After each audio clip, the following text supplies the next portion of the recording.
मोड़ी को लेकर कुआ में पुंज मरबो शंकर के संग ब्याह न कर। इतनी बड़ी बात कह रही थी, अब बताओ इससे बड़ी बेइज्जती का कहानी शंकर जी की। इतनी बड़ी बात कह रही थी, पर देखो शंकर जी वो है जो अपमान में भी सम्मान को खोज लेता है, वही शंकर है।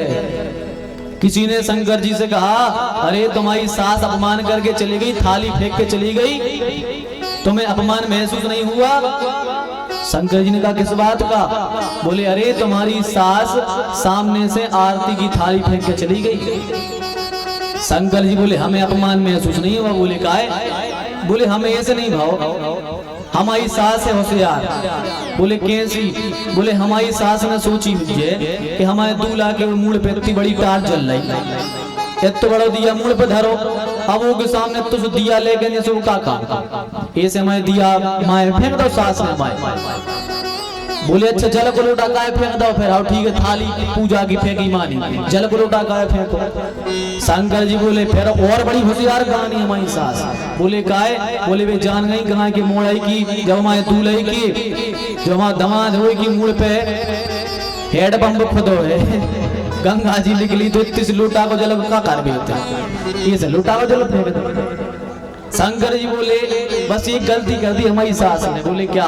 बोले, वो हमारी सास हमारे सर्प को देख के डर गई, बस सर्प को देख के डर गई और भाग गई। भोलेनाथ कहते हैं, बल्कि हमारी सास को तो खुश होना चाहिए था कि देखो क्या दामाद मिला है जो कालजयी है, जिसको काल कभी घसेगा नहीं, जिसके गले में काल है उसे क्या काल घसेगा।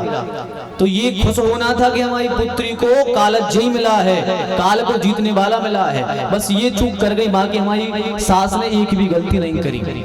ये है भगवान शंकर जो अपमान में भी सम्मान को खोज लेते हैं, वह शंकर है। भगवान का मंगलमय विवाह हुआ है। इसके बाद में इस कथा को यही प्रणाम करते हैं, आगे के विषय में प्रवेश करते हैं। आज के विषय तो थे बहुत अधिक, लेकिन भोलेनाथ की कृपा से सब हो गए। तो आगे कथा आती है। अब महाराज मनु की 2 पुत्र थे, प्रियव्रत उत्तानपाद। प्रियव्रत जी पहले गृहस्थ आश्रम में नहीं आना चाहते थे, पर जब महाराज मनु ने समझाया फिर भी नहीं माने। ब्रह्मा जी ने समझाया कि अरे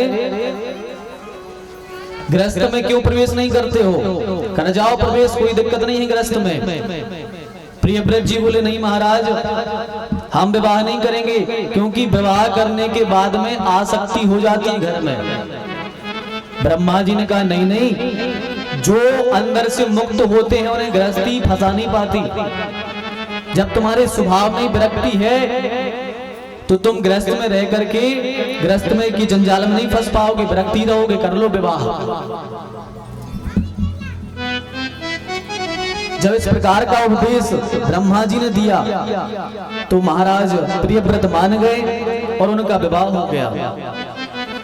फिर उनके यहाँ भी अनेकों संतानें भई हैं। महाराज प्रियव्रत के यहाँ ही आगे चल करके महाराज नाभि हुए हैं और महाराज भगवान पृथु भी इनके ही वंश में पधारे हैं। भगवान पृथु भी इनके ही वंश में पधारे हैं।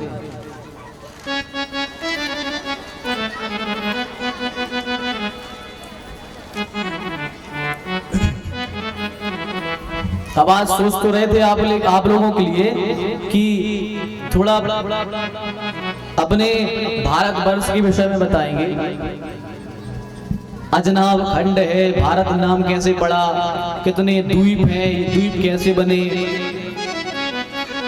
7 समुद्र कैसे बने, ये सब कथाएं जो है भूगोल खगोल की, ये सब भागवत में लिखी हैं।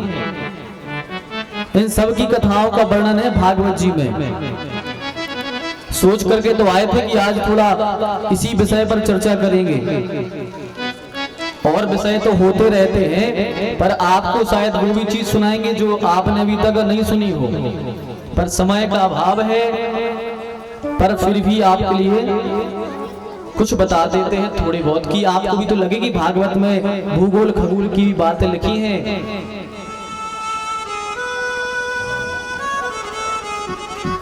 सात समुद्र कैसे बने थे? महाराज जो प्रियव्रत थे, इन्होंने देखा कि लोग दिन में सूर्य की रोशनी में तो काम करते हैं, पर रात्रि में सब सो जाते हैं, रात्रि के कारण काम नहीं हो पाता, तो क्या करें? तो इन्होंने क्या किया कि इन्होंने एक तेजस्वी रथ को लिया जो सूर्य के समान चमकता था, और रथ को लेकर के सारी पृथ्वी की परिक्रमा करना चालू कर दिया। अब इन्होंने जब पृथ्वी की परिक्रमा को प्रारंभ किया तो रात हुई ना, 7 दिन तक लगातार इन्होंने रथ को चलाते रहे, चारों तरफ चलाते रहे, चारों तरफ रथ चलाया। लेकिन जब इन्होंने देखा कि अब यदि मनुष्य दिन रात काम करेंगे, आराम नहीं रहेगा शरीर में, तो ये तो बीमार पड़ जाएंगे, क्योंकि हम शरीर से 24 घंटे काम नहीं कर सकते, शरीर को भी आराम की आवश्यकता होती है। लोग 24-24 घंटे काम करने लगे, एक एक करके लोग बीमार पड़ गए। तो प्रियव्रत जी ने 7वें दिन रथ को रोक दिया कि नहीं नहीं, हमें प्रकृति के विरुद्ध काम नहीं करना है। जब भगवान ने रात को बनाया है तो रात को रहने दो, क्योंकि हम भी कभी कभी चूक जाते हैं, हम प्रकृति से परे काम करने की सोचते हैं कि प्रकृति से विपरीत काम करें, पर वो मूर्खता हमारी ही होती है, उसमें नुकसान ही रहता है, कोई फायदा नहीं होता। आज देख लो आप, जितने भी साधन बन रहे हैं वैज्ञानिक द्वारा, वे सब प्रकृति के विरुद्ध हैं। जो फोन इत्यादि चल रहे हैं ये भी प्रकृति के विरुद्ध है, क्योंकि सैटेलाइट से पक्षियों को हानि हो रही है।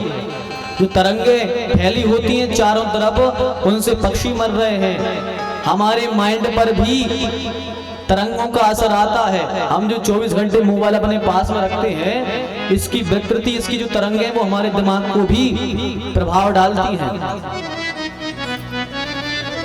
हर चीज जो प्रकृति के विरुद्ध में बनेगी वह नुकसान ही पहुंचाएगी। फायदे भी रहेंगे पर नुकसान भी रहेंगे, और भगवान जो चीज बनाते हैं उसके केवल फायदे होते, नुकसान नहीं होते। तो महाराज ने 7 दिन तक रथ चलाया, तो उनके रथ के जो पहिए थे, उन पहियों से 7 समुद्रों का प्राकट्य हुआ। रथ के चलने से 7 समुद्र बने। 7 समुद्र कौन कौन से हैं? एक है खारे जल का समुद्र, गन्ने के जल का समुद्र, मदिरा के जल का समुद्र है, घी के जल का समुद्र है, दूध के जल का समुद्र है, मठा के जल का समुद्र है, और एक है मीठे पानी का समुद्र। ये 7 समुद्र हैं।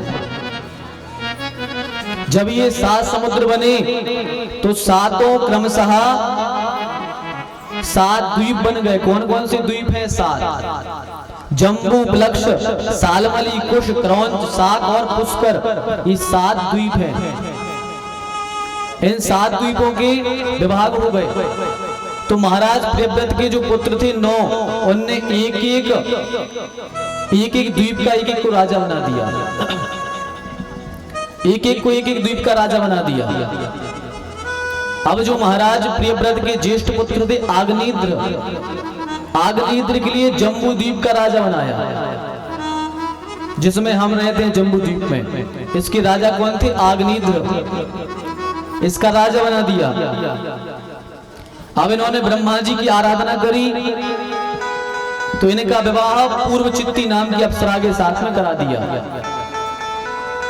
पूर्व चित्ती नाम की अप्सरा के साथ में विवाह हुआ महाराज अग्निद्र का। इनके यहाँ 9 पुत्र हुए। नाभि, किमपुरुष, हरिवर्ष, इलाव्रत, रम्य, हिरण्मय, कुरु, भद्राश्व, केतुमाल, ये 9 पुत्र हुए। राजा आग्नेयद्र ने जम्बू द्वीप के 9 विभाग कर दिए। देखो पहले 7 द्वीप थे, उनमें से जम्बू द्वीप में हम रहते हैं। तो आग्नेयद्र महाराज ने जम्बू द्वीप के 9 विभाग कर दिए, और इन 9 पुत्रों को 9 विभागों में विभक्त कर दिया, और वहां के राजा को बना दिया। इन्हीं के नाम से 9 वर्ष कहलाए। एक एक पुत्र को एक एक भूखंड दे दिया, और महाराज अग्निद्र वैराग्य धारण करके चले गए। अब जो इनके पुत्र थे, नाभि सबसे बड़े, नाभि आदि 9 पुत्रों का विवाह मेरु आदि पुत्र, मेरु देवी के साथ में एक एक करके हो गया 9 का विवाह। नाभि का विवाह मेरु देवी से हुआ। महाराज नाभि के यहाँ कोई संतान नहीं थी, तो पुत्र प्राप्ति कामना से इन्होंने यज्ञ किया। जब यज्ञ किया तो यज्ञ में भगवान प्रकट हो गए। अब प्रकट हुए, भगवान ने कहा वरदान मांगो, तो भगवान को देख करके संकोच में बोल ना पाए कि जब हमने हीरा पा लिया तो कांच की क्या कामना करें। जब भगवान ही प्रकट हो गए अब क्या मांगे, कुछ मांग ना सके। पर जो वहां ब्राह्मण बैठे थे उन्होंने कहा नाथ इनकी इच्छा थी कि इनके यहाँ कोई पुत्र हो जाए, पर आपके जैसा ही पुत्र चाहिए है। महाराज कह नहीं पा रहे पर आपके जैसा ही पुत्र चाहिए है।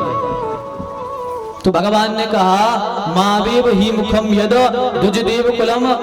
अरे ब्राह्मणों, आपने जो बात को कहा है वह सत्य ही होगी। भगवान कहते हैं ब्राह्मणों की बात को मैं सत्य अवश्य ही करता हूँ। आपने कह दिया तो उनके यहाँ मैं ही पुत्र के रूप में आऊंगा। और महाराज नाभि के यहाँ ही भगवान अपने ही अंश अवतार में ऋषभ देव के रूप में प्रकट भये। बोलिए ऋषभ देव भगवान की। महाराज ऋषभ देव का प्राकट्य हो गया। ऋषभ देव जब राजा बने, इंद्र इनकी परीक्षा लेने आया। इसने क्या किया इंद्र ने कि अजनाब खंड के राजा बने ऋषभ देव। इंद्र ने जल नहीं बरसाया तो ऋषभ देव तो भगवान के अवतार थे, भगवान ने अपनी इच्छा से जल बरसवा लिया। जब इंद्र को पता लगा कि अरे उन्होंने अपने आप जल बरसवा लिया, समझ गया कि ये तो भगवान है। इंद्र आए और भगवान को प्रणाम कर क्षमा मांगी। प्रभु क्षमा कर दीजिए, आप तो परब्रह्म परमात्मा है। तो इंद्र की पुत्री जयंती के साथ में ऋषभ देव का विवाह हुआ।